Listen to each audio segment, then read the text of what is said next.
ନିଜସ୍ୱ ଅର୍ଥରେ ଚାଷ ଜମିକୁ ପାଣି ଯୋଗାଣ ବ୍ୟବସ୍ଥା କଲେ ଚାଷୀ ନିଜସ୍ୱ ଅର୍ଥ ସଂଗ୍ରହ କରି କେନାଲ ମରାମତି କାମ ବି କରିଛନ୍ତି। ଘଟଣା ହେଉଛି ରାୟଗଡ଼ା ଜିଲ୍ଲା କଲ୍ୟାଣ ସିଂହପୁର ବ୍ଲକର ନିମାଝଲା ଗାଁର।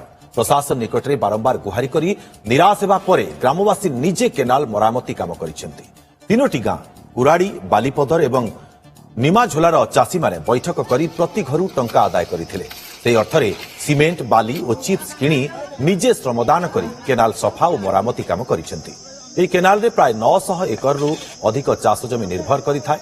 ଯଦି ଗ୍ରୀଷ୍ମ ସମୟରେ କେନାଲ ମରାମତି ନ କରାଯାଏ ତେବେ ଆଗାମୀ ବର୍ଷା ଋତୁରେ ଜମିକୁ ପାଣି ମାଡ଼ିବ ନାହିଁ ଏବଂ ହଜାର ହଜାର ଏକର ଚାଷ ଜମି ପଡ଼ିଆ ପଡ଼ିଯିବ ବୋଲି ଅଭିଯୋଗ କରିଛନ୍ତି ଗ୍ରାମବାସୀ। ଆଇଟିଡି ଅଧିକାରୀଙ୍କୁ ଲିଖିତ ଦାବିପତ୍ର ଦେଇଥିଲେ ମଧ୍ୟ କୌଣସି ସ୍ଥାୟୀ ପଦକ୍ଷେପ ନିଆଯାଇନି। ସେପଟେ ଉପଜିଲ୍ଲାପାଳ କହିଛନ୍ତି, ଆମେ ଅବଗତ ଅଛୁ, ମରାମତି କିପରି ହେବ ତାହାର ବ୍ୟବସ୍ଥା କରୁଛୁ। এটা ଡ୍ୟାମ କାମ କରୁଛୁ ଆଜ୍ଞା।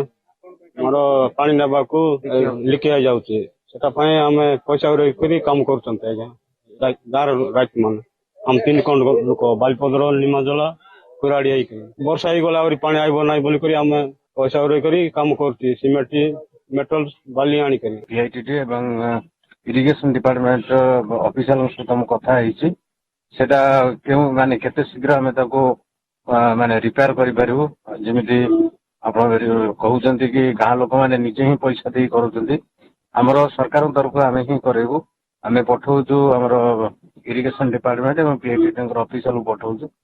କେମିତି ତାକୁ ଆମେ କେମିତି ରିପେୟାର କରାଯାଇ ପାରିବ ଆର୍ଲିଏଷ୍ଟ ଆମେ ତାର ବ୍ୟବସ୍ଥା କରୁଛୁ।